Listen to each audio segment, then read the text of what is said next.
مفتی طارق مسعود کے بیانات کے لیے طارق مسعود آفیشیل کو سبسکرائب کریں۔ طارق مسعود آفیشیل۔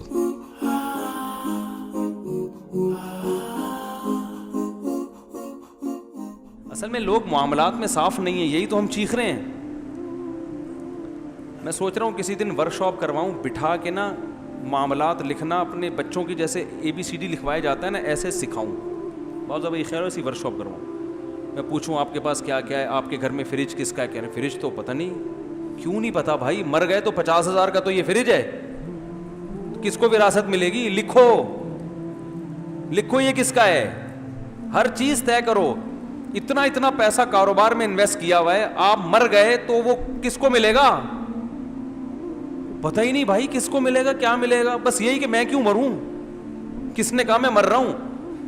ارے بھائی میں نے اچھے دیندار لوگوں میں تلواریں چلتی ہوئی دیکھی ہیں، لڑائی ہوتے ہوئے دیکھی ہے۔ اب تو میں YouTube چینل والوں سے کہتا ہوں جو یوٹیوبرز ہیں، یہ لوگ بھی پیسہ کما رہے ہیں نا، تو جو چینل کا جیسے میں نے بتایا نا جو میرا ایڈمن ہے YouTube پہ، ان کو میں نے فون کیا، بھائی یہ چینل تو سارا آپ کے کنٹرول میں ہے، پاسورڈ آپ کو معلوم ہے، تو مر گئے تو پاسورڈ تو قبر میں چلا جائے گا ٹھیک، تو بیانات کے لیے کیا دوسرا چینل بنائیں گے؟ تو میں نے کہا بھائی کون ہے آپ کے بعد نامزد؟ حالانکہ جوان لڑکے ہیں ماشاءاللہ، احمد طالب، اللہ ان کی عمر میں برکت ہے، بڑا کام کیا انہوں نے، سارا چینل وہی چلا رہے ہیں بڑے اخلاص کے ساتھ۔ تو میں نے کہا مر گئے تو کون اس کو سنبھالے گا؟ تو انہوں نے کیونکہ بیان سنے ہوئے الحمدللہ، انہوں نے بتایا کہ مجھے بتایا فلاں بندے سے رابطہ کر لینا، وہ چلائے گا، اس کو پاسورڈ بتایا ہے، اور پاسورڈ بھی ایسے آدمی کو نہیں بتایا جاتا کہ پتہ چلا وہ ایک نئی ٹینشن کھڑی ہو گئی۔ تو یہ سارے چیزوں پہ ورک کرنا چاہیے، ہم تو سوچتے رہتے ہیں اللہ کا شکر ہے۔ ان کو میں نے بتایا میں مر گیا تو کیا ہوگا، آپ مر گئے تو میں ہر وقت جو بھی مجھ سے ملتا ہے نا، کوئی معاملہ کرتا ہے، میں پہلا سوال پوچھتا ہوں مر گیا تو کیا ہوگا، تو مجھے پہلے اس کا جواب دو، کیونکہ بڑی پیچیدگی دینداروں میں بڑی لڑائیاں ہو رہی ہیں۔ تو اب YouTube کی بات آئی ہے تو یہ بھی ایک مصیبت ہے۔ میں جو بڑے یوٹیوبرز ہیں جو پیسہ بھی ٹھیک ٹھاک کما رہے ہیں، ان سے پوچھتا ہوں تم مر گئے تو کیا ہوگا، یہ پیسہ کس کو ملے گا؟ ان کے پاس اس سوال کا جواب نہیں ہوتا، خاص طور پہ جو دیندار لوگ ہیں نا۔ تو بھائی یہ کوئی ٹرسٹ میں دے دو یا کیا ہے، اس کے بعد کون چلائے گا، کون اس کا والی وارث ہے، کسی کے پاس اس سوال کا جواب نہیں ہوتا، خاندانی لڑائیاں ہو جائیں گی۔ ابھی تو YouTube نئے آئے، اتنی موتیں نہیں ہوئی ہیں، کیونکہ میں نے کہا بھائی جان یہ تو ابھی مستقبل میں ایک نئی جنگ چھڑے گی کہ YouTube کا اونر مر گیا تو یہ چینل بیوی کا ہے، بچوں کا ہے، وراثت جاری ہوگی، کیا ہوگا، کسی کو اس سوال کا جواب عام طور پہ پبلک کو معلوم نہیں ہے۔ اور پھڈے سامنے آنا شروع ہو گئے، کیسز آنا شروع ہو گئے، میں نے تو پیش گوئی کی تھی، کیسز بھی سامنے آ گئے ہیں کہ جی فلاں کا انا للہ ہو گیا، ان کا چینل پہ لڑائیاں ہو رہی ہیں اب، کیونکہ مشہور چینل ہو گیا، فلاں کہہ رہے میں یہ اس ویڈیو کا اونر میں ہوں، وہ کہہ رہے یہ کاپی رائٹ کا حق وہ تو YouTube نے دیا ہوا ہوتا ہے جس کو، لیکن شرعی طور پر کون ہے؟ نہیں یار یہ بات دیکھو، ایک میرا پلاٹ ہے، میں اپنے بڑے بیٹے کے کو وصیت کر کے چلا جاتا ہوں کہ میرے بڑے بیٹے کو یہ پلاٹ ملے گا میرے مرنے کے بعد، تو قانونی طور پر بین الاقوامی قانون یہ کہ بڑے بیٹے کو ملے گا، شریعت اس قانون کو نہیں مانتی۔ ایسے YouTube کا بھی یہ قانون ہے شرعی، سمجھ میں نہیں آ رہی بات کہ آپ کے مرنے کے بعد یہ ہے کس کا؟ اگر ارننگ، کیونکہ بہت سے چینل تو مونیٹائز ہوئے ہوئے ہیں نا جو لاکھوں روپے کما رہے ہیں، میں ان سے کہتا ہوں مر گئے تو یہ پیسہ کس کے پاس جائے گا؟ جس کو پاسورڈ معلوم ہے اس کے پاس جائے گا نہیں یار یہ بات، تو یہ سب چیزیں پہلے حل کرنے کی ہوتی ہیں۔ دنیا سے دل نہ لگاؤ، معاملات کیا رکھو ایک نمبر، ہر وقت میں مر گیا تو بس، جس کو اس سوال کا جواب معلوم نہیں ہے مکھنچو ہے وہ، اس کو عجائب گھر میں وہ اپنے بعد والے لوگوں کو ایک لامتناہی جنگ میں ڈال کے جا رہا ہے۔ جب پلاٹ میں اوپر آپ کا مکان بنا ہوا ہے، منجلا بیٹا اوپر ایک پورشن بنانا چاہتا ہے، جمعے میں بھی میں نے بہت ڈیٹیل میں بات کی ہے اس پہ، منجلا بیٹا، کیونکہ منجلے کا اس لیے کہہ رہا ہوں، بڑا والا تو امریکہ جا چکا ہوتا ہے پڑھ لکھ کے، چھوٹا والا ابھی اسٹیبل نہیں، تو منجلے سارے مسئلے کھڑے کر رہے ہوتے ہیں۔ منجلے کیا کر رہے ہوتے ہیں؟ وہ نہ ادھر کے نہ ادھر کے ہوتے ہیں۔ تو وہ کہہ رہا ہے میں اوپر ابو اس پورشن کے اوپر کیا بناؤں گا, ایک گھر بناؤں گا. تو فوراً اس سے پوچھو کہ یہ آپ نے اس کے اوپر ایک گھر بنا لیا, نیچے والا تو ابا کا ہو گیا, فرض کرو ابا کا انتقال ہو گیا, پھر کیا ہوگا؟ کیونکہ نیچے والا پورشن تو وراثت میں کیا ہو جائے گا, مشترک. جب مشترک ہو گیا, ایک بھائی کا میٹر گھوما, اس نے بولا میں اسے بیچتا ہوں, مجھے میرا حصہ چاہیے. کیا خیال ہے بھائی جان؟ یا 2 کا میٹر گھوم گیا, انہوں نے کہا ہم اسے بیچتے ہیں, ہمیں کیا چاہیے, حصہ. آپ نے اوپر والا اس لیے بنایا تھا کہ نیچے ابا اماں رہتے ہیں, اجنبی کو نیچے آپ برداشت نہیں کرو گے, کیونکہ سیڑھیاں اپنے اندر سے ہی, کوئی انٹرنس الگ سے تو ہے نہیں. ان کسی بھی چیز کا جواب پبلک کے پاس بس بھیڑ چال چل رہا ہے, اوپر اس نے بنا دیا, اوپر اس نے بنا دیا, اوپر اس نے بنا دیا. پھر ہم کہہ رہے ہیں ہم سب کا بنا رہے ہیں, اوپر ہم سب کا بن رہا ہے, سب کا بن رہا ہے. اب دیکھو ایسے کیسز ہو رہے ہیں, ابا کا انتقال ہوا, ایک پورشن ہے, سب مشترک رہ رہے تھے, پیسہ ایک نے زیادہ لگایا ہے اس میں. پیسہ کس نے زیادہ لگایا؟ ایک نے. اس لیے کہ ابھی تو سب رہ رہے ہیں. او بھائی جب الگ ہوگے تو فیصلہ کرو کہ جس نے زیادہ پیسہ لگایا ہے اس کو الگ سے ملے گا کہ نہیں ملے گا. اس سوال کا جواب پبلک کے پاس نہیں ہوتا, پھر مفتیوں کو پریشان کرتے ہیں. اب ہوتا پتہ ہے کیا ہے, مشترک گھر بنا دیا نا لوگوں نے, کر کیا رہے ہیں, گھر بنا دیا, منجلے بیٹے نے, اس میں کچن منجلے بیٹے نے بنا دیا, اس کو کھانے پینے کا زیادہ شوق تھا. واش روم بنا دیا چھوٹے نے, کیونکہ ان کا اکثر ٹائم کہاں گزرتا تھا, واش روم پہ. اس کو چاہیے واش روم اچھا. جو منجلے کو قبض رہتا ہے اس کو واش روم میں دلچسپی, اس کو کچن میں دلچسپی ہے, کچن اس نے اچھا بنا دیا. ایک نے واش روم پہ پیسہ لگایا, کیونکہ اس وقت یہ دماغ میں ہے ہی نہیں کہ ہم مریں گے اور جدا ہوں گے اور وراثت تقسیم ہوگی. اس وقت یہ رہ رہے ہیں بھائی, اس نے نلکا لگا دیا, اس نے کچن بنا دی, کیا جا رہا ہے. اب اچانک سچویشن چینج ہو جاتی ہے. جب ایک کی آپ نے شادی کی تو بیوی ایسی ملی ہے کہ اس کو الگ کرو بھائی, اس کو جوائنٹ فیملی میں رکھنے کا نہیں ہے. اب الگ کریں گے, وہ بولے گا میں نے لیٹرین میں اتنا پیسہ اس لیے تھوڑی لگایا تھا کہ میں کسی اور لیٹرین میں جا کے بیٹھوں.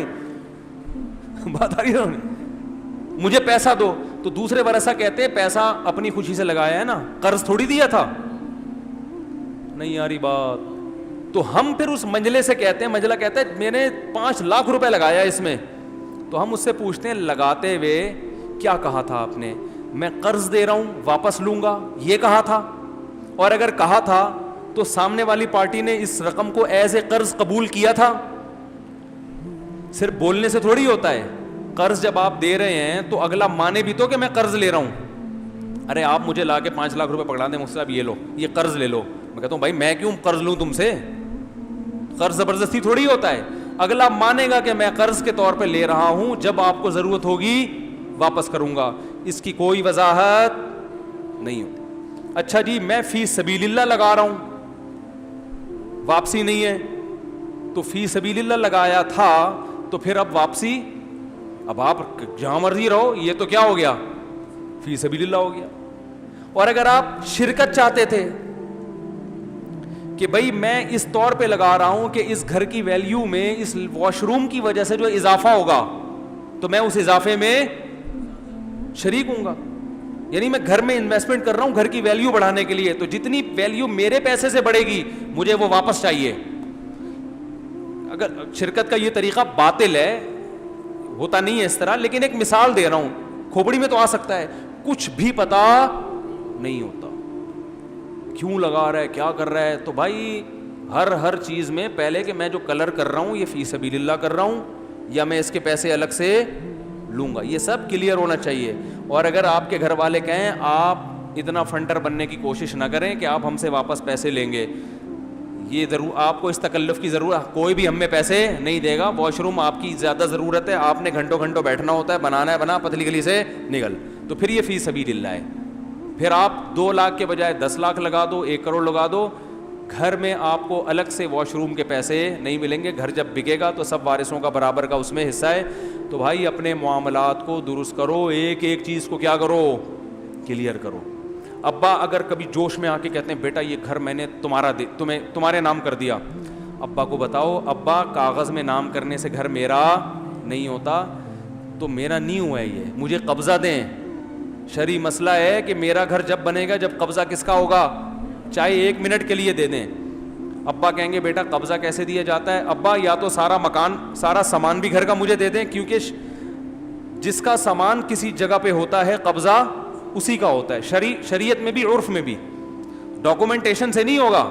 ڈاکومنٹ میں تو بعض دفعہ دیکھو زرداری صاحب نے کتنی پراپرٹی ہے لیکن ساری اپنے نام سے ہے, بہت سے لوگوں کے نام سے ہے نا, تو کیا ان کی ہو گئی وہ؟ پھر تو ہمارے سابق صدر غریب ہو گئے. اپنے نام سے تو بہت تھوڑی ہوگی. تو نام تو بعض دفعہ صرف ایک قانونی پیچیدگیوں سے بچنے کے لیے بھی نام کروا دیا جاتا ہے. فزیکلی قبضہ ضروری ہے, نام بے شک نہ ہو, نام آپ کے ہو, ہینڈ اوور کر کے اس کو دے دیا تو اس کا ہوگا. سمجھ میں آ رہی ہے بات؟ تو جب ابا کہتے ہیں کہ یہ گھر میں نے آپ کو دے دیا, تو آپ ابا سے بولیں ابا دیکھو سچی مچی کا دو یا نہیں دو, لٹکاؤ نہیں مجھے درمیان میں. ایسا کام نہ کرو کہ میں آپ کے مرنے کے بعد کیا ہوں, کنفیوز ہوں. دینا ہے تو قبضہ دو. قبضے کا طریقہ یہ ہے کہ گھر پورا فرنیچر سامان سمیت مجھے دے دو اور آپ تھوڑی دیر کے لیے باہر چلے جائیں. یہ تکلف کرنا پڑے گا, نہیں یاری بات. اور میں گھر میں رہوں گا تو 1 منٹ کے لیے بھی قبضہ ہو گیا, کس کا ہو گیا؟ میرا ہو گیا. اور اگر سامان سمیت نہیں دینا چاہتے تو پھر آپ اپنا سامان سارا گھر سے باہر نکالیں. ابا کو آئے گا غصہ کہ کیسی باتیں کر رہا ہے, تو پھر اگر غصہ آنے کا خطرہ ہے تو ابا سے بولو ابا آپ نے میرے نام کر دیا, لیکن ویسے جنرل نالج کے لیے بتا رہا ہوں کہ میرا ہوا نہیں ہے یہ, ہاں اس میں وراثت جاری ہوگی. پھر ابا کو ٹینشن نہیں دو بلا وجہ کی کہ گھر سے باہر نکلیں, گھر میں آ جائیں, سامان نکالیں, کوئی ٹینشن دینے کی ضرورت نہیں ہے. ابا سے بولیں ابا آپ ہمارے ابا ہیں, گھر بھی آپ کا ہے, آپ 100 دفعہ لکھ کے دے دیں کہ میرا ہے, یہ میرا ہے نہیں, اور اس میں بھائیوں کا حصہ ہے تو میرا نہیں ہے یہ بار بار بتاتے نا کہ خام خام میں وہ بیچارے اس خوش فہمی میں کہ میں نے بیٹے کو کر دے دیا. سمجھتے ہو کہ نہیں سمجھتے ہو؟ تو معاملات کلیئر کرو میرے بھائی. ہر چیز میں مہر, یہ کیسز بہت آ رہے ہیں. بیگم کو میں نے پیسے دیے تھے تو میں نے تو سونا بنا کے دے دیا تھا, اب وہ مہر مانگ رہی ہے تو بھائی گولڈ دے دیا نا. تو بھائی تم نے جب گولڈ بنا کے اس کو دیا تھا یہ بتایا تھا کہ یہ مہر گولڈ کی شکل میں دے رہا ہوں. مہر تو طے ہوا تھا 10 لاکھ روپے, سونا آپ 10 تولے اس کو دے رہے ہو, تو بتاؤ تو یہ مہر ہے. بتائے بغیر دو گے تو یہ گریبی ہے, گریبی, یہ مہر نہیں ہے. وہ سمجھ رہی ہے میرے شوہر نے گفٹ دیا, اب بعد میں مہر کے پیسے نہیں ہے تو کہہ رہے ہیں وہی مہر ہو گیا. ایسے تھوڑی ہوتا ہے. جیسے زکوٰۃ جو ہے نا, بعض لوگ کہتے ہیں ہم نے اس دن ایک غریب کو کھانا کھلایا تھا, وہ غریب کو پیسے دیے تھے, وہی زکوٰۃ فرض کر لیں. ایسے تو پتہ نہیں کتنوں کو کیا کیا کرتے رہے ہو. تو جب دو گے تو نیت کیا ہونی چاہیے؟ زکوٰۃ.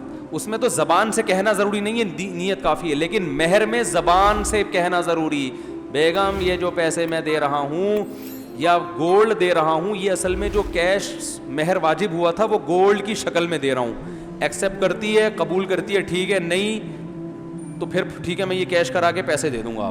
آپ کو عزت راس, ہم سونا دے رہے ہیں آپ کو, آپ جو ہے نا وہ کرنسی مانگ رہی ہے اور ڈی ویلیو ہو رہی ہے. تو معاملات کیا ہونے چاہیے میرے بھائی؟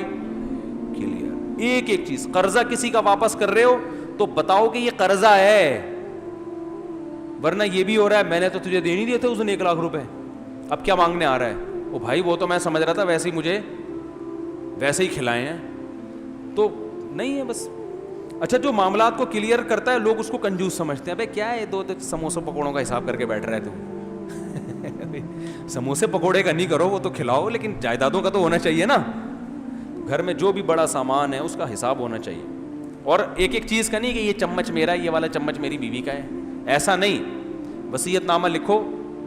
میں نے ایسے لکھا ہوا بھائی گھر میں جتنا بھی سامان ہے, جو بڑا سامان ہے فرنیچر وغیرہ, وہ کس کی ملکیت میں ہے؟ میری ملکیت میں. البتہ فلاں چیز جو ہے وہ گھر والوں کی ذاتی ہے. 2 موٹی موٹی چیزوں کے بارے میں سمجھتے ہو, یہ لکھ دو, ختم ہو گئی بات. کتنا ٹائم لگتا ہے لکھنے میں, تاکہ آپ کے مرنے کے بعد پھڈے نہ ہو. سمجھتے ہو؟ اللہ کرے سمجھ میں آ جائے, آئے گی نہیں سمجھ میں بات. تو ابھی جا کے نا فوراً فرض کر لو, جیسے ہی بیان ختم ہوتا ہے گھر جا کے بیٹھیں اور فرض کریں کہ آپ مر گئے ہیں. اب ہو کیا رہا ہے, کیا کیا پیچیدگیاں آ رہی ہیں. تو اب آپ سوچو یار یہ بھی مصیبت, فلاں کا پیسہ وہاں پھنسا ہوا ہے, میرے بچوں کو تو معلوم ہی نہیں 2 کروڑ میں نے اس کو دیے ہوئے ہیں, تو بچوں کا حق تو گیا, وہ کون سا دے گا. تو آپ کے سامنے بہت سی چیزیں آ جائیں گی, پینسل پہ لکھ لو اور اللہ کا شکر ادا کرو, مرنے سے پہلے اللہ نے ہمیں شعور دے دیا اور دوبارہ زندگی دے دی گویا کہ. تو گویا یوں فرض کرو اب میں دوبارہ زندہ ہو کے, اللہ نے مجھے مہلت دی, بولا تو مر گیا, تیرے تو پھڈے کھڑے ہو گئے, میں تجھے ایک اور زندگی دیتا ہوں, دوبارہ زندہ ہو کے لکھ لے, بچوں کو بتا دے. ٹھیک ہے, نہیں آ رہی بات. اور اپنے بعد وسیع ایسے آدمی کو بنایا کرو جو خود متنازع نہ ہو. مثال کے طور پر باپ ہو آپ, بیٹوں کے پھڈے ہونے کا خطرہ ہے نا, تو اب یہ نہیں کہ میرے بعد یہ بڑا والا بیٹا مسائل حل کرے گا, اس پھڈے کو نمٹائے گا. وہ تو خود ایک خصم ہے, وہ تو خود اس جھگڑے کا حصہ بنے گا, کیونکہ جائیداد میں اس کا بھی حصہ ہے. کیا ہو گیا یار, میں اپنے مالی معاملات میں, اپنی اولادوں میں یا گھر والوں میں کسی کو نہیں, میں نے وسیع کہتے ہیں جو آپ کے مرنے کے بعد ان چیزوں کو دیکھے گا, ان میں سے کسی کو نہیں بنایا میں نے. کیونکہ اس میں پھر یہ ہوتا ہے کہ ایک کو بناؤ گے تو پھر باقیوں کا خیال آئے گا, یار یہ اس سے تو خود ہمارا پھڈا ہے, اس میں ڈر ہے کہ یہ اپنے مفاد سامنے نہ رکھ لے. نہیں آ رہی بات. مثال کے طور پر فرض کرنے میں کوئی پابندی نہیں ہے, 4 بیویاں ہیں آپ کی, فرض کر لو آپ نے چاروں کو مہر دینا ہے, 1-1 لاکھ روپے بانٹنا ہے. وہ چاروں کا مہر آپ نے وصیت کی 4 لاکھ اور ایک بیوی کے پاس رکھوا دیے کہ میں مر گیا تو باقی 3 اس سے وصول کر لیں. یہ آپ کے احمق ہونے کی نشانی ہے. نہیں آ رہی بات. یا آپ نے باقی 3 کو کیا کر دیا, مصیبت میں ڈال دیا. اب پتہ نہیں وہ دے نہ دے, وہ کہیں گے یار یہ کیا مصیبت ہے, وہ ہو سکتا ہے بتائے نہ بتائے, کیونکہ وہ خود کیا ہے, خصم ہے نا, وارث ہے, چاہے وہ کتنی نیک ہو سکتا ہے وہ دے دے. تو اسی طرح جب وصیت کی جاتی ہے تو جو خود اس میں انوالو ہوں گے نا, جن کو ملے گا, نہ ان کے علاوہ 3rd پرسن حل کرے گا جس کا کوئی مفاد نہیں ہوگا. وہ دیکھے گا بھائی کس کو کیا دینا ہے.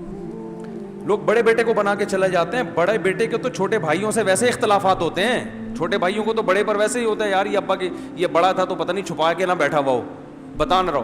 ایسے کیس آئے, ایک خاتون نے کہا ہمارے ابا کا انتقال ہوا تو لاکر میں کیا ہے, وہ لاکر کا پاسورڈ ابا بڑے بیٹے کو دے کے گئے تھے کہ تو میرے مرنے کے بعد لاکر کھولے گا. اب پتہ نہیں یہ بتا ہی نہیں رہا کہ کتنے پیسے, سب کے سامنے کھول نہیں رہا وہ.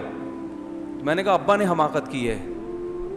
کیا کیا بھائی, پاسورڈ ابا بڑے بیٹے کو دے کے چلے گئے, بے شک وہ نیک ہو لیکن شیطان کو بدگمانی پھیلانے کا موقع مل گیا. 3rd پرسن کو دے کے جائیں جس پہ اعتماد ہو. تو یہ باتیں سیکھ لو یار.